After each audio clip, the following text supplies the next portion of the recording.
Salam, axşamınız xeyir olsun. Mən bioloji müəllimi Məhsəti. Deməli, bu gün sizlərə ilişikli irsiyyat Morgan qanunu haqqında qısa məlumat verəcəm.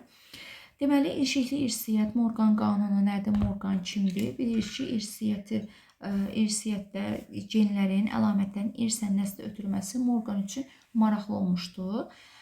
Morgan təcrübələrində milçəkdən istifadə edibdi, drozofil milçəyindən. Nəyə görə drozofil milçəyindən istifadə edibdi Morgan ümumiyyətlə onu deyək tez. Deməli, Morgandan istifadə etməsinin səbəbi laboratoriya şəraitində tez çoxalması, xromosom sayının az olması və əlamətlərin, genlərin sayının çox olması idi. Ona görə drozofil milçəyindən istifadə edib. Bəs Morgan nədir? Deməli,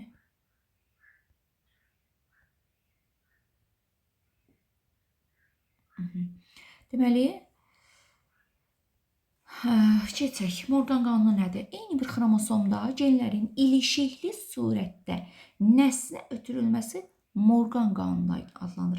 Eyni bir xromosom üzərində müxtəlif genlərin, allel genlərin ilişikli surətdə nəslə ötürülməsi deməli adlanıbdır Morgan qanunu.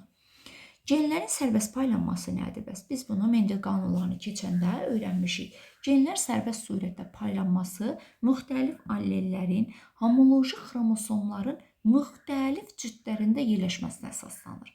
Müxtəlif allel genlərdə hərflərlə işarə etmişik. Müxtəlif allel genlər eyni homoloji xromosom cütündə olanda bu artıq Morgan qanununa tabe olur və ilişikli irsilik adlanır. Xromosomlarda minlərlə gen olur. Xromosomlarda ümumiyyətlə necə işarələyirik xromosomları? Xromosomlar deməli, biz burada da qeyd etmişəm, bir də çəkim. Deməli, xromosomları biz çubuqla göstəririk. İlişikli irsiyyat zamanı, əgər məsələ şərtində bizə verirsə, məsələlərdə crossover və ilişikli irsiyyat sözlərinə xüsusi diqqət yetirməliyik. Deməli, xromosom çubuqla göstərilir.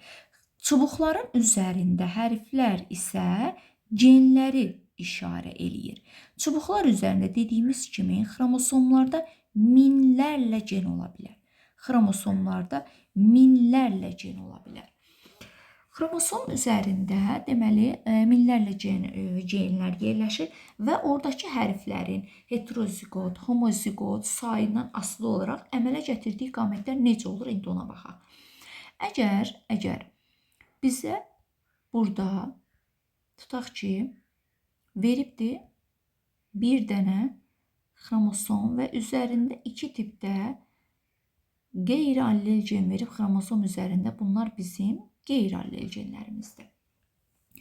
Xromosom üzərində yerləşiblər və heterozigot genotipdədirlər. Əgər məsələ şərtində deyirsə, ilişikli varsa, neçə tipdə qamət əmələ gətirər? Fərqi yoxdur, sayından asılı olmayaraq. Neçə dənə hərf olursa olsun üstündə, heterozigot fərddirsə, deməli, əmələ gətirdiyi bir dənə heterozigot olsun, 5 dənə heterozigot olsun, fərqi yoxdur. Əmələ gətirdiyi qamət necə olacaq? 2 tipdə olacaq.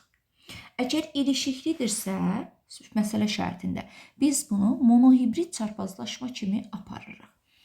Əgər desək ki, xromosom üzərində yerləşən qametlərin hamısı homozigotdur, fərqi yoxdur, sayından asılı olmayaraq, əmələ gətirdiyi qamət bəs neçə tipdə olacaq? Əmələ gətirdiyi qamət bir tipdə verəcək. Bu da belə. Deməli, crossover nədir? Crossover xromosomların çarpazlaşması deməkdir. Bəs xromosom çarpazlaşması zamanı nə baş verir? Təbii ki, xromosom üzərində yerləşən genlərin sahə mübadiləsi etməsidir. Crossover nə zaman baş verir? Meyoz 1-in profazasında. Deməli, burada şəkildə də göstərim eləcə. Deməli, ikinci şəkildə diqqət eləsəz, 2 dənə xromosom yerləşib. Homoloji xromosomda üzərində yerləşən qeyri-allel genləri də görürsünüz. Xromosomlar profazada konjugasiya eləyir. Deməli, konjugasiya və crossover eyni anlayış deyil. Bu nə deməkdir? Yəni, xromosomlar konjugasiya etdiyi zaman həmişə crossover etmir. Yəni, etməyə bilər. Mütləq deyil ki, orada crossover sahə mübadiləsi getsin. Getməyə bilər. Yaxınlaşır, konjugasiya eləyir və ayrılır.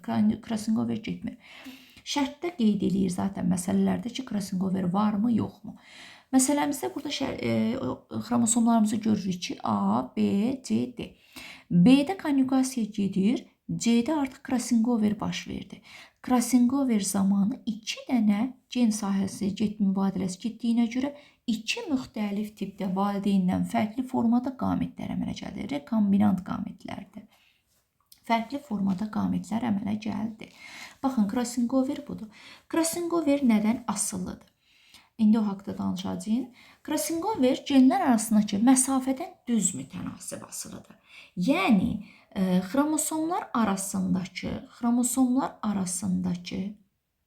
xromosomlarda genlər arasında məsafə nə qədər uzaqdırsa, crossover ehtimalı bir o qədər yüksəkdir. Yəni, biz bunu qrafiki işarəsini göstərsək, baxın, düz mütənasib göstərmiş olaraq. Misal üçün, A ilə B arasındakı crossover ehtimalı B ilə C ilə müqayisədə necə dəyişər? Bir də deyirik, məsafə nə qədər çoxdursa, crossover ehtimalı bir o qədər yüksək olur. Deməli, A ilə B-də crossover faizi C ilə B-nin crossover faizindən yüksəkdir. Bəs ilişiklik necə asılıdır? Məsafədən. İlişiklik crossoverin əksinədir. Məsafə nə qədər uzaq olarsa, qametlərdə ilişiklik ehtimalı bir o qədər aşağı düşür. Ona görə də ilişiklikdə ilişiklik məsafədən tərs mütənasib asılı olacaq. Bu da vacib bir məqamdır. Məsafə artanda ilişiklik azalır.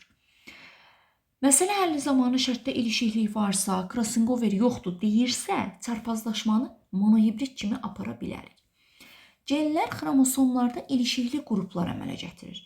Genlər xromosomlarda ilişikli qruplar əmələ gətirir. Bu nə deməkdir? Bu Morganın nəzəriyyəsidir, xromosom nəzəriyyəsinin hissələridir bayaqdan danışdıqları. Deməli, orqanizmin ilişikli qrupların sayı, ümumiyyətlə genlər xromosomlarda ilişikli sahələr əmələ gətirir. Nə qədər xromosom varsa, onun haploid dəsti ilişikli qrup adlanır. Misal üçün, insanda 46 xromosom varsa, onun neçəsi ilişikli qrup əmələ gətirəcək? 23 ilişikli qrup əmələ gətirir. Misal üçün, drozofildə 8 xromosom varsa, necə ilişikli qrupu var? 4 dənə ilişikli qrup əmələ gətirir. Daha sonra, deməli, burada crossoveri göstərəndə müxtəlif çarpazlaşmalar qeyd etdik. Bu qədər. İndi keçək növbətiyə. Deməli, dedim ki, drozofil tədqiqat obyekti olmuşdur Morganın. Ən əsası bu şəkil. Əlamət çəkilir və bir çox məsələlərdə bu şəkildən istifadə edirlər. Morganoid nədir? Crossover faizi burada necə tapılır? Deməli, burada nədir? Gördüyünüz kimi bir xromosom üzərində genlər verilibdir. Yarpaq, pomidorun, cücərtinin, yarpağın hər birinin forması verilibdir. Gördüyünüz kimi üzərində də rəqəmlərdir. Bəs o rəqəmlər nəyi göstərir? Rəqəmlər onlarda olan crossover ehtimalını göstərəcək. Deməli, bizə veribdir, böyük misal üçün addan başlayayım. Böyük D, böyük M, kiçik D, kiçik M arasındakı deyir ki, crossover faizi necə taparıq? Belə bir şərt verəndə C1-dən C2 çıxılır. Yəni, birinci genlərdən aşağıda böyük olan rəqəmdən ikinci kiçik olan rəqəm çıxılır və arasında gen mübadiləsi nəticəsində crossoverli rekombinant qametlərin əmələ gəlmə faizini, morganoidini tapıram. Deməli, 71-dən 70-yə çıxanda neçə morganoid alınır? 1 morganoid. Deməli, arasındakı məsafə 1 santim morganoidə bərabər imiş. Və yaxud da 1%-ə bərabərdir. Belə də deyə bilərik. Böyük oynan böyükdir, kiçik oynan kiçikdir. Arasında bəs neçə faiz olar? 70-dən 55-in çıxaraq arasında olan mən məsafəni taparam. Neçə faiz crossover getdiyini hesablaya bilərəm. Bu belə maraqlıdır ki, deməli, burada əlavə demək istədiyim nəsə var mıydı? Baxın, yaddan çıxan bir şey olmasın. Xeyr, başqa bir şeyimiz qalmadı burada. Amma maraqlı Santim orqanoidə əlavə məlumat olaraq deyim, kim gətirdi? Serebrovski. Serebrovski Morganın şərəfinə elə beləcə Morganoid adlandırmışdı, santim orqanoid. Bu termin də belə. Deməli, bura qədər aydın olsa bir məsələ ilə də həll edə bilərik. İstəyirsiniz dayandırıb özünüz də eləyə bilərsiniz. Daha sonra buna həllinə baxa bilərik. Deməli, nə deyir? Deyir ki, AB genotipli orqanizmdə hər iki əlaməti idarə edən genlər eyni homoloji xromosomda yerləşmişdir. Əmələ gələn qametdən 35%-i AB genotipli olmuşsa, əmələ gələn 35%-i AB genotipli olmuşsa, deməli qeyd edirəm ki, AB genotipi necədir? Crosing overlə əmələ gələndir, yoxsa crossing oversiz? Əlbəttə ki, crossing oversiz. Burada digəri hansılı crossing oversiz olan? A, B. Belə mən istəyirsə çubuqda da tez göstərim necə crossing over gedəcək. Deməli, əmələ gəlir bir çubuq üzərində 4 qamet alınacaq. Əgər crossing over varsa, 2 üstü n-li hesablamaq olar. Yəni, heterozigotların sayını nəzərə alırsınız. 2 üstü n-li hesablayırsınız yavalanan qametlərin sayını. Crossing over varsa, bir qamet bu. İkinci qamet hansı olacaq? Bu olacaq, gördüyünüz kimi crossing overdən getmir. İndi crossing over var deyirsə, tez çarpazlaşdırdım. A, B. Gördüyünüz kimi bir xromosoma düşdü, digəri isə A, B. Neçə dənəsi crossing overdən yarandı? Bu qədəri. Bizə deyir ki, deməli, 35%-i kiçik AB-dir. Onda 35%-i AB genotipli olmuşsa, digər qametlərin faizlə miqdarını hesablayın deyir. Yaxşı tapa bilərik biz bunu. Deməli, necə eləyir? Onda AB ilə böyük AB 35%-dirsə, onda böyük AB də 35% olar da, düzdürmü? Çünki əmələ gəlib crossing oversiz. Neçə faiz olacaq? Toplamda neçə eləyəcək? 70%. Tamam. Bəs onda deməli bu ikisi hardadır bizim əmələ gələn böyük hərflə olan? Bu ikisi 70%dirsə, bəs bu ikisi neçə faiz onda qalır yerdə? 100-dən 70-in çıxırıq, qalır 30%. 30% deməli 15% buna düşəcək. 15% də digər qametə düşəcək. Deməli, 15% budur, 15% budur. Yaxşı, onda bizə deyir, genlər arasında məsafə necə olar? Genlər arasında məsafə necə tapılırdı? Crossing over faizi ilə tapılırdı. Deməli, crossing overli qametlərimiz neçə dənədir? 2 dənədir. Neçə faizdir o da? 30%. Deməli, neçə orqanoidə bərabər imiş? 30. Bu qədər çalışdığım qədər qısa tutmaq istədim. Əlavə sualınız, hardasa əlavə etmək istədiyiniz səhvə yol verdimsə, rəy bölməsinə bildirə bilərsiniz, yaza bilərsiniz. Sağ olun.